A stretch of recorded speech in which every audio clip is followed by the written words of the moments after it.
The Soviet Union, in its time, was one of the most feared and powerful nations in the world.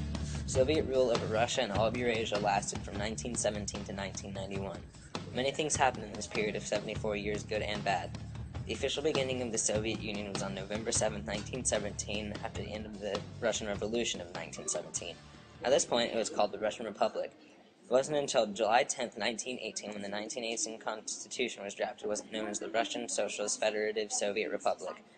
After the Civil War in 1920, it was known by its most famous name, the Union of Soviet Socialist Republics, or the USSR.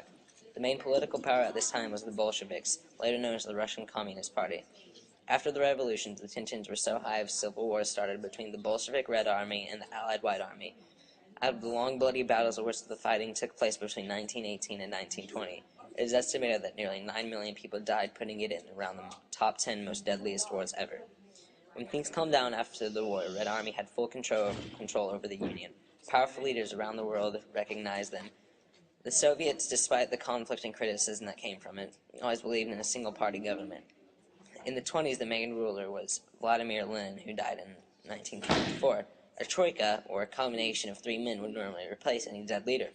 But since they only wanted one ruler, Joseph Stalin was made leader. One of the first things he did was force multiple people in the Soviet government into exile. In 1928, Stalin announced his 5-year plan for socialism.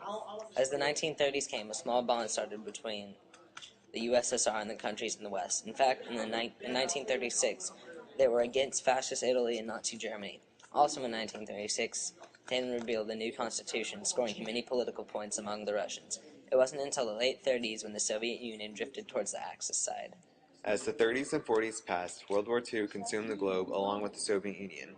Time passed and the war was won, with the Soviet Union and other allied nations coming out victorious. During the late 50s, 60s, and 70s, the grain supply was fading throughout the growing country. This led to a lack of food and the need for more grain from outside sources. With the major increase of urban population in Soviet cities, grain was running scarce in the country. This resulted in a growing debt due to the use of 1/3 of the gold reserves being used to buy grain from outside countries such as Japan and China. International relationships are also a problem for the country, even from 1945 when American General George Patton, who was commander of the Third Army, said, "We promised the Europeans freedom. It would be worse than dishonorable not to see that they have it. This might mean war with the Russians, but what of it? They have no air force anymore. Their gasoline and ammunition supplies are low.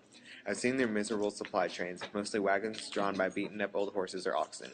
I'll say this. The Third Army, alone with very little help and with damn few casualties, could lick what is left of the Russians in 6 weeks.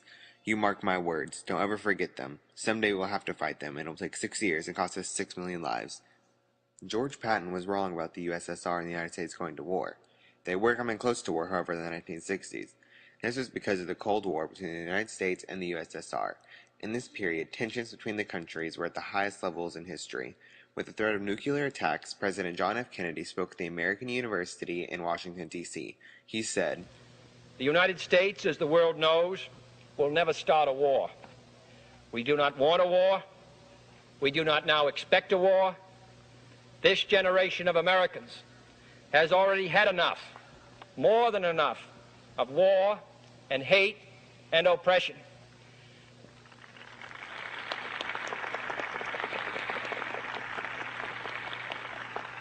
We shall be prepared if others wish it.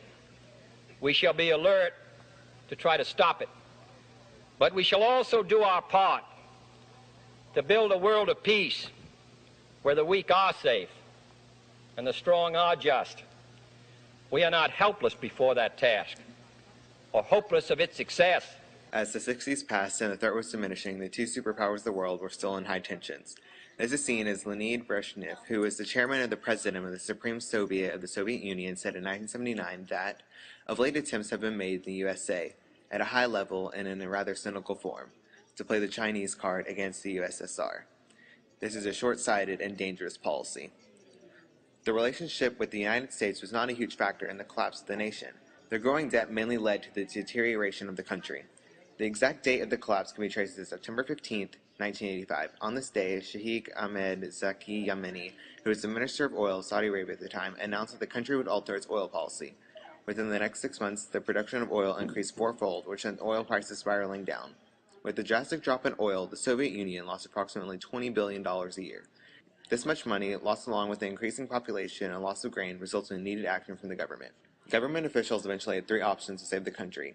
Option 1 consisted of getting rid of the Eastern European Empire and to stop barter trade in gas and oil with the socialist bloc countries. It also included charging the current hard currency used in the country for the hydrocarbons, as well as convincing Soviet leaders to forget the results of World War II. Option 2 would have reduced Soviet imports by $20 billion.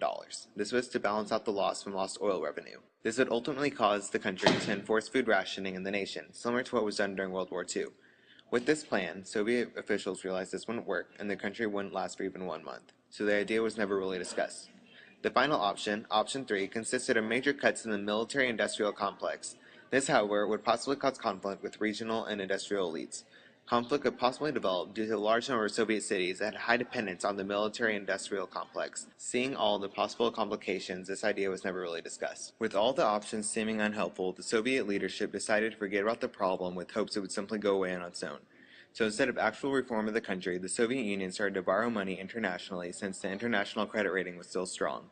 The major years of borrowing occurred between 1985 and 1988, with the economy eventually stalling out in 1989. The economy of this superpower has been slowly deteriorating for years before it finally collapsed in 1991.